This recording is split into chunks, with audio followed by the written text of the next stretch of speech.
You look at this photograph and see wealth, starched tablecloths, and Victorian restraint.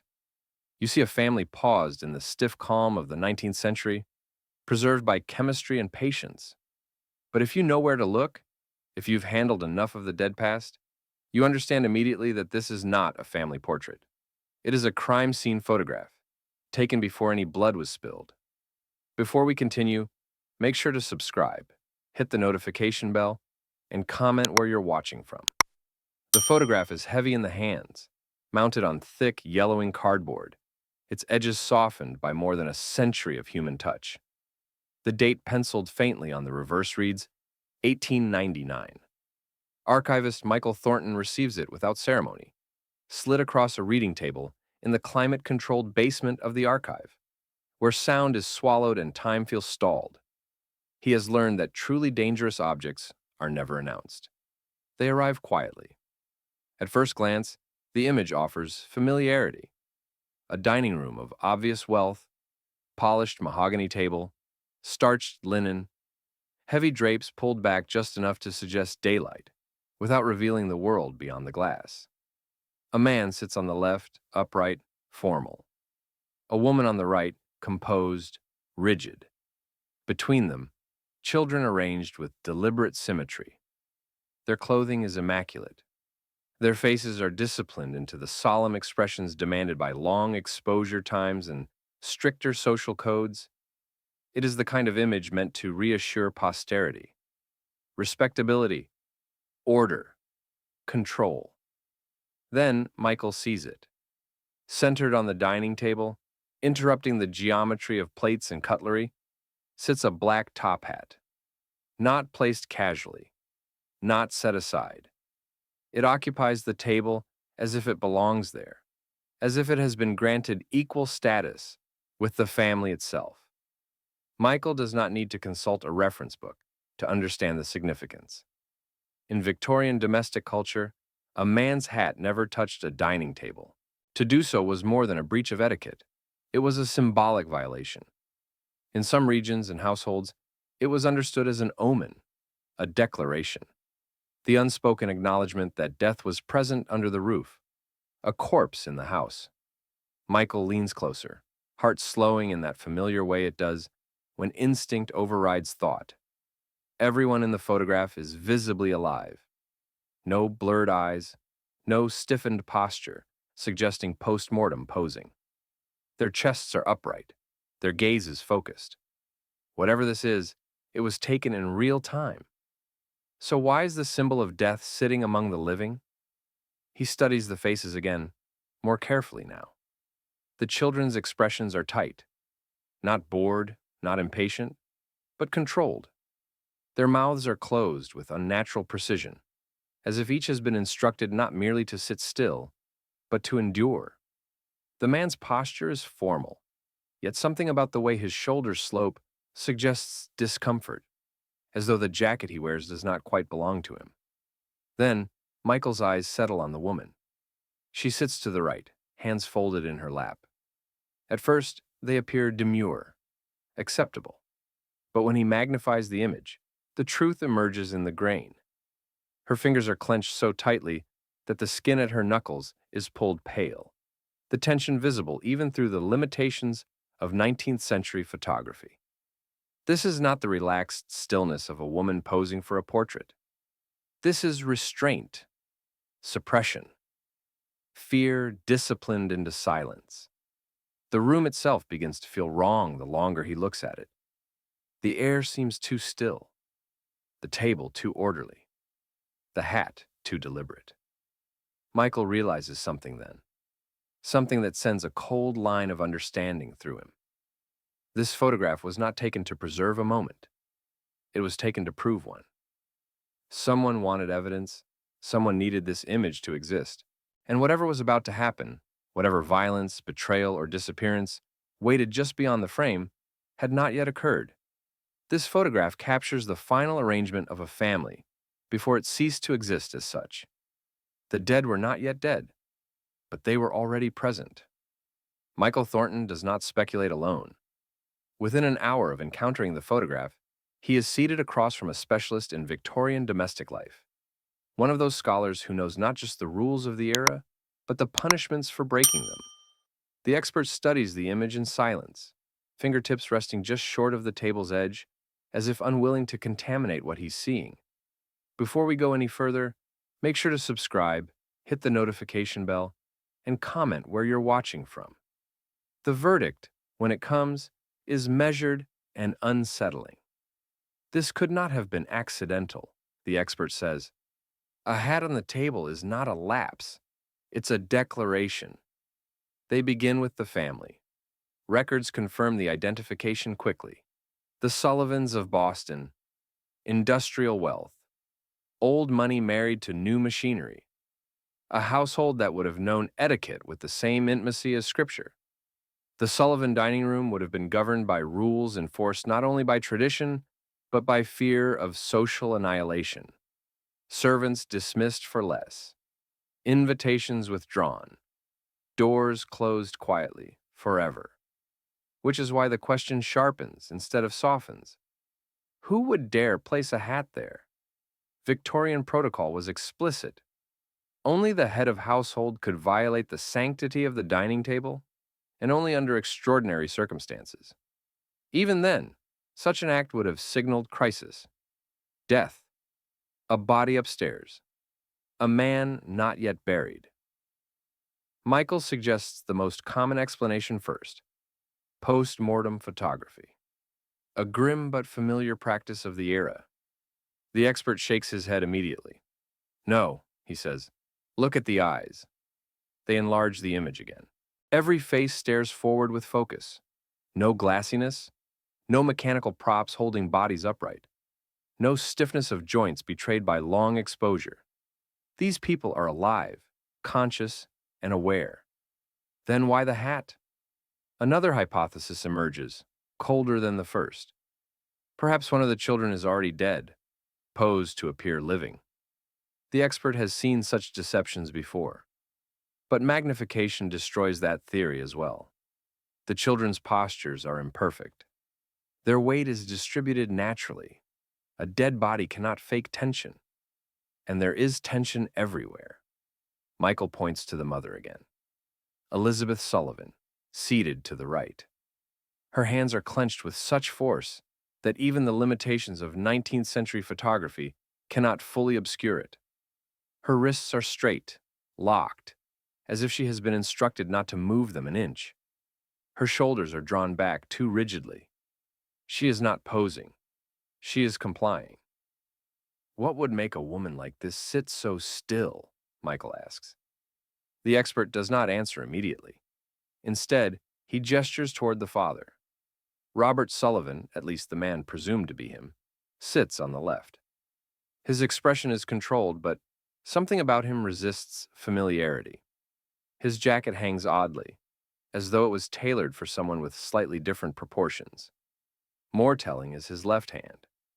In every confirmed portrait of Robert Sullivan, he wears a family signet ring, an object as inseparable from his identity as his name.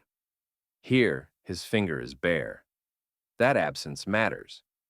Victorian men did not remove such rings lightly. They were symbols of authority, lineage, legitimacy. To appear without it was to appear incomplete or false. The expert leans back now, a faint crease forming between his brows. If this is Robert Sullivan, he says carefully, then he is allowing himself to be diminished in his own house. That alone would be extraordinary.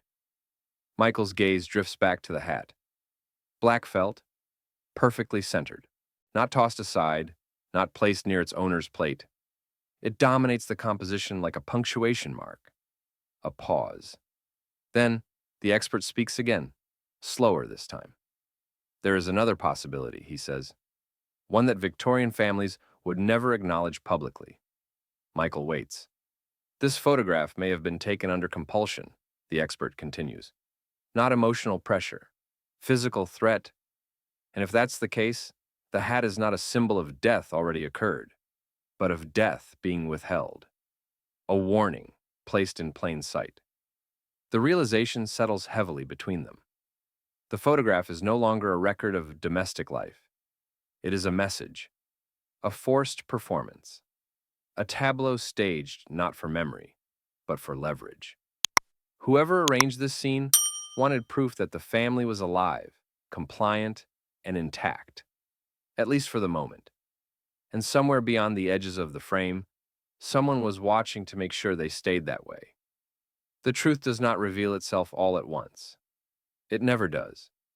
It arrives in fragments, abrasions in the image, irregularities so small they can be dismissed until they cannot be ignored.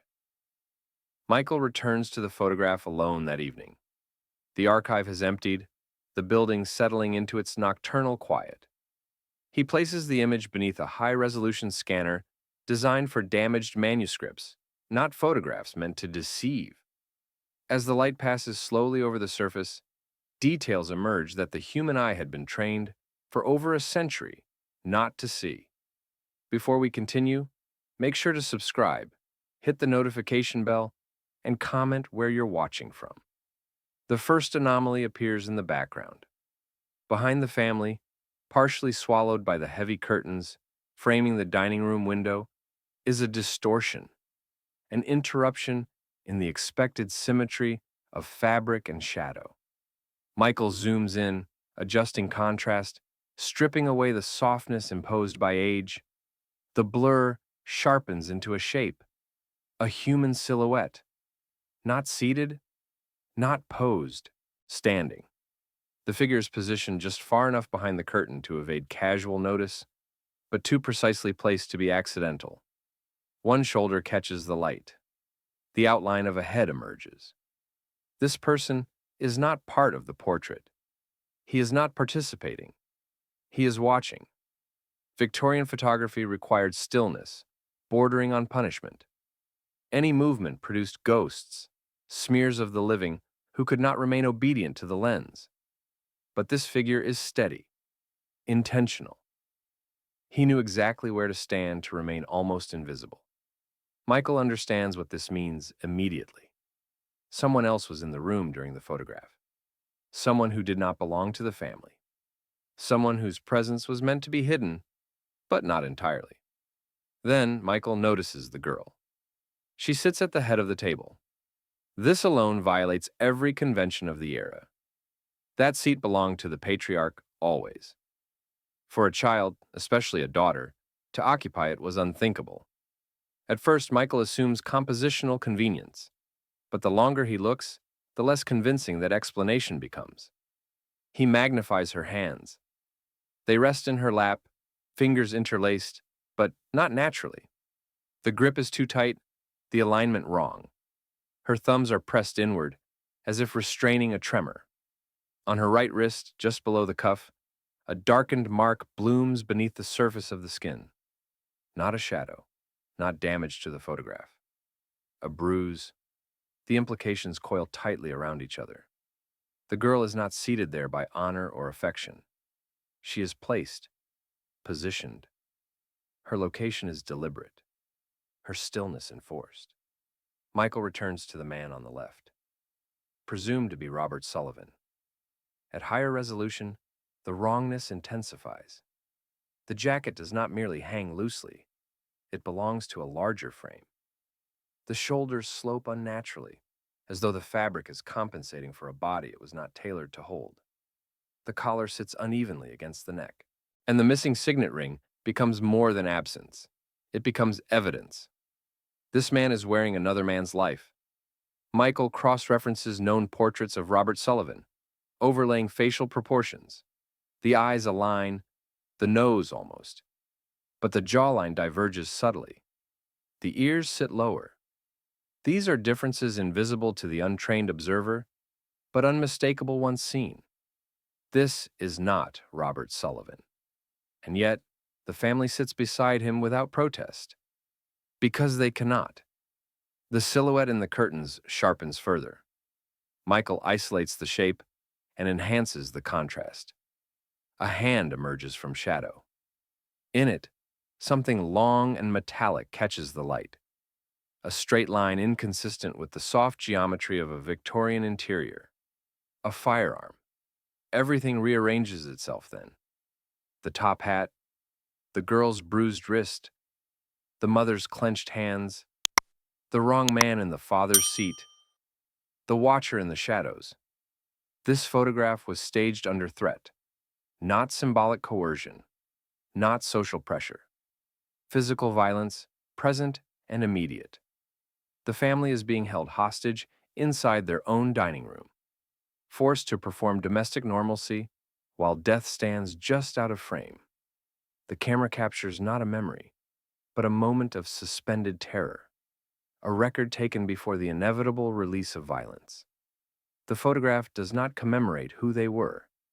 It documents the exact instant they lost control of their lives. Once the photograph is understood as an act of violence rather than memory, the search moves away from the image and into the records that were never meant to be read together. Before we continue, make sure to subscribe, hit the notification bell, and comment where you're watching from. Michael begins with Boston Police Archives from November 1899, a period dense with paperwork and thin on detail. Industrial wealth brought influence, and influence brought discretion. It does not take long to find the first fracture in the official narrative. 2 days before the photograph was taken, Robert Sullivan, the real Robert Sullivan, vanishes. The report is brief, too brief. Left on urgent business, it states. No destination listed, no ticket purchased under his name, no accompanying staff. For a man whose movements were typically documented by secretaries, porters, and hotel clerks, this absence is deafening. There is no return date, no follow-up inquiry. The file simply closes, as if the question itself had become inconvenient. The reconstruction begins here. Someone entered the Sullivan home before the photograph was taken. Not through force, not with noise or struggle. This was not a break-in. It was an arrival. Whoever came knew the household, its rhythms, its vulnerabilities, its expectations. Servants were either dismissed or controlled. The family was gathered deliberately, contained in the one room where appearance mattered most, the dining room. Robert Sullivan was removed first. The method is never recorded, but the implication is clear. His top hat, the most public symbol of his authority, did not leave the house with him. It remained behind, repurposed. When the family was brought to the table, that hat was placed at the center like an object lesson. We have him. Do what you are told. The photograph is taken under this condition. The family understands the rules immediately. Sit still. Look forward. Do not speak. Do not resist. The man seated in Robert's place wears his clothes, his posture rehearsed just well enough to pass at a distance. The children comply because children are trained to obey adults. Elizabeth complies because she knows exactly what happens when a mother does not. The girl at the head of the table is placed there last. Records reveal she is the eldest child, and more importantly, the primary beneficiary of a trust structured to bypass Elizabeth in the event of Robert's death. Her position is not symbolic. It is logistical. She must be visible. She must be unharmed. She must be seen alive. The watcher in the shadows ensures this compliance. The weapon is not meant to be fired. Its presence is sufficient. Victorian families were trained in the discipline of reputation. The threat here is not only death, but disgrace, chaos spilling beyond the walls of the house. The photograph captures the moment before the lie becomes permanent. 2 days later, the official world accepts that Robert Sullivan is alive. There is proof. He was at home with his family. The image circulates quietly among institutions that require reassurance. Banks, solicitors, private offices where wealth must be confirmed before it can be accessed. And then, the waiting begins. The family is not released. They are contained. The photograph was not the end of the ordeal. It was the beginning of its justification. Every breath afterward exists under the weight of that image, already doing its work. What happened to Robert Sullivan during those days is not recorded, but the logic of the scene allows only one conclusion. The man whose hat sits on the table does not need it anymore. The photograph is taken at the precise moment when the family understands this truth and cannot acknowledge it. They are not documenting domestic life. They are participating in the final rehearsal before erasure. The proof does not come from police records. It never does. It comes from a place designed for discretion, where truth is recorded only when it must be. Before we continue, make sure to subscribe, hit the notification bell, and comment where you're watching from. The breakthrough appears in the private archive of a Boston notary who handled long-term trusts for industrial families. His ledgers survive only because they were misfiled during a renovation in 1934 and forgotten behind a false wall. Michael discovers them by accident, searching for something else entirely.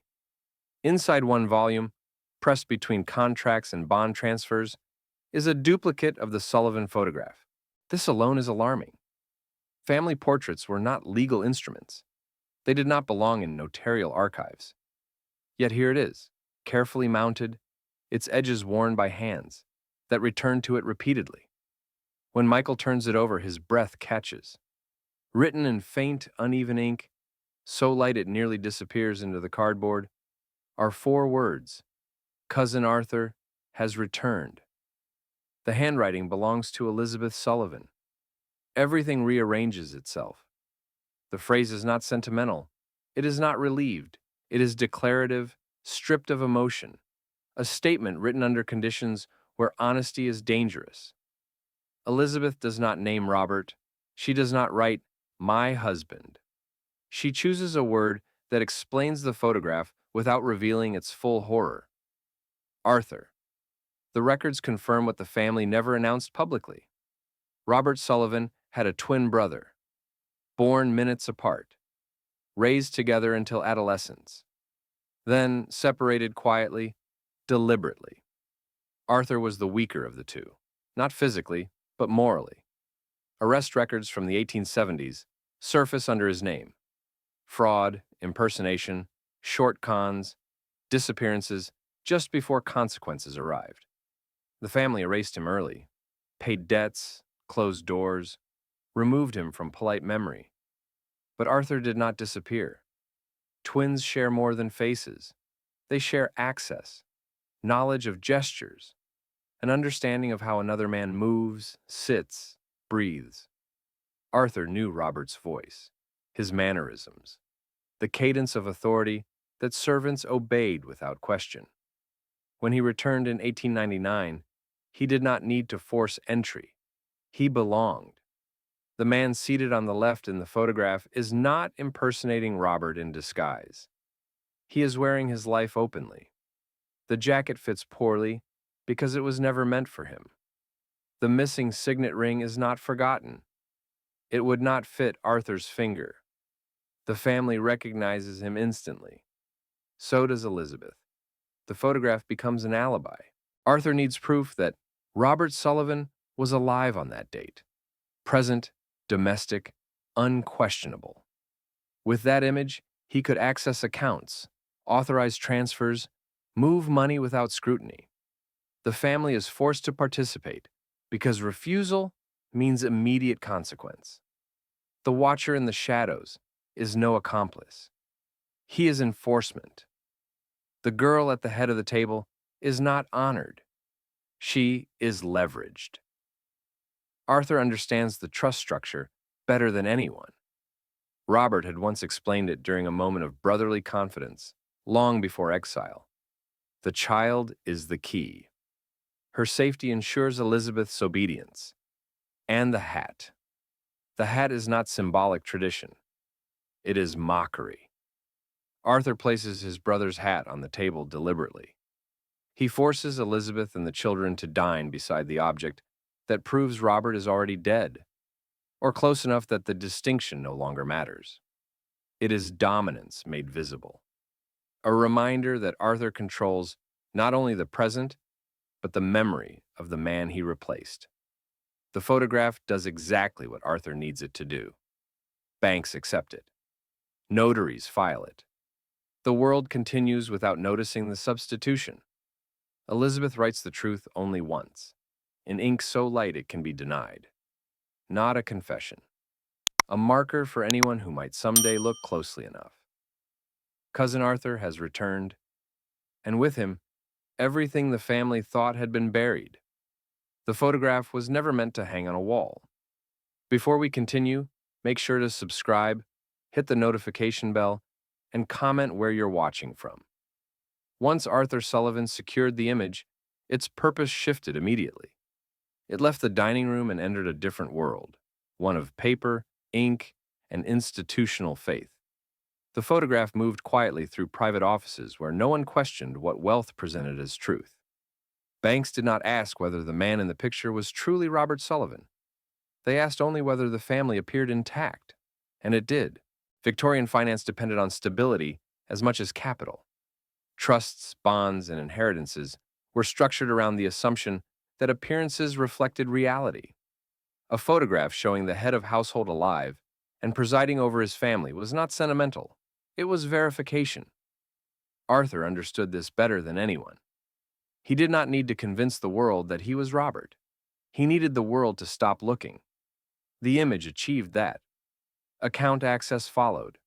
Authorizations were accepted. Funds moved incrementally at first. Amounts small enough not to trigger attention, then larger transfers routed through intermediaries. Each transaction leaned on the same foundation. Robert Sullivan was alive, present, and domestic. The photograph testified on Arthur's behalf in rooms the family would never see.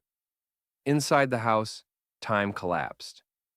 Elizabeth Sullivan continued to sit at her table across from the man wearing her husband's life. Her gaze in the photograph, empty, unfocused, was not the artifact of exposure or fatigue. It was dissociation, the psychological reflex of a woman forced to coexist with the man who had murdered her husband while pretending he still lived. Arthur did not need to threaten her constantly. The initial demonstration had been sufficient. The hat remained nearby, not always on the table, but never far from sight. A relic of dominance. Proof that the body attached to it was no longer negotiable. The children learned quickly what silence meant.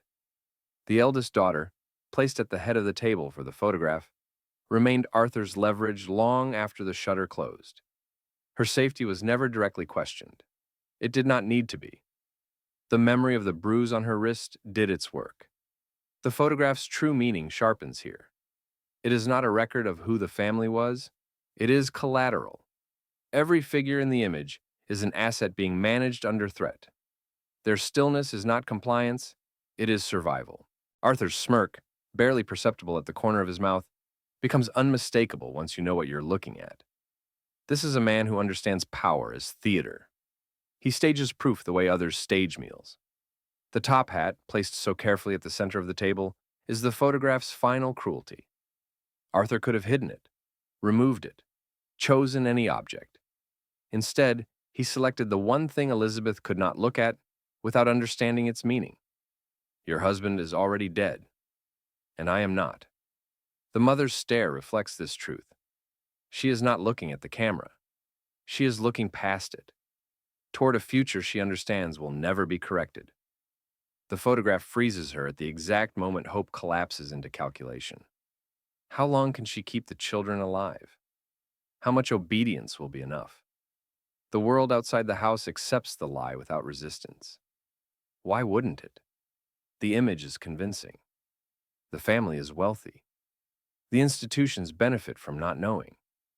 And so, the photograph does its work flawlessly. It lies for Arthur. It silences Elizabeth. It protects the caller. And it ensures that when the end finally comes, no one will be able to say they didn't see the family together, alive, composed, and smiling just enough to pass. The ending does not arrive dramatically. It arrives as smoke. Before we continue, make sure to subscribe, hit the notification bell, and comment where you're watching from. 3 days after the photograph is taken, a fire breaks out in the Sullivan mansion just before dawn. Boston newspapers describe it as sudden and unfortunate. the kind of language reserved for disasters that inconvenience the right people.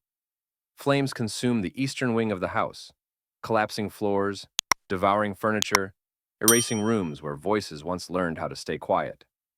Fire crews arrived quickly. Too quickly, some later note.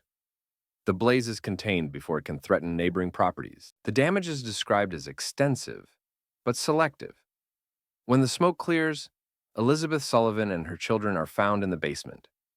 The door is locked from the outside. There are no signs of struggle, no overturned furniture, no broken restraints. The official report suggests smoke inhalation, though the bodies show evidence of something closer to preparation than panic. They were gathered together, not scattered. The children are still dressed. Elizabeth's hands are folded. Not clenched this time, but arranged, as if she understood resistance had finally expired. Robert Sullivan's body is never recovered. Arthur Sullivan is nowhere to be found. Within a week, the banks discover the accounts have been emptied through a web of authorizations that appear unimpeachable. The photograph has done its work. No clerk questions signatures authenticated by an image of domestic stability. No lawyer presses for details when the client is presumed dead and the estate conveniently resolved by fire. Arthur leaves the country. Fragments of his life surface later. Investments in Europe, a marriage under a different name, a man whose resemblance to the late Robert Sullivan fades just enough with age to become coincidence. He lives comfortably, quietly, untouched by the violence that made his comfort possible. The photograph disappears into private collections. Its meaning fades with context. It becomes what it was always meant to become, a harmless artifact, a Victorian family portrait, evidence of prosperity, order, restraint. It takes 125 years for someone to look at it correctly. When Michael finishes reconstructing the story, there is no one left to accuse, no court to persuade, no justice waiting patiently for its turn. Arthur Sullivan has been dead for decades, buried under a name that never mattered. The institutions that accepted the photograph as truth have long since rebranded their crimes as legacy. The image remains, a frozen moment of obedience, a family arranged around a table they will never leave alive. The top hat sits exactly where Arthur placed it, at the center, unchallenged. The girl at the head of the table still does not move. The mother's gaze still looks beyond the camera, into the knowledge that survival has limits. Historians suppress this because it implicates too many systems at once: law, finance, domestic idealism, the polite fiction that violence announces itself loudly. Sometimes it doesn't. Sometimes it asks you to sit still. The photograph is not proof of what happened after. It is proof that the family understood what was coming and that no one intervened. Their final act was compliance, captured on cardboard, preserved for a world that preferred not to know. And that silence, more than the fire, more than the murder, is what truly survived.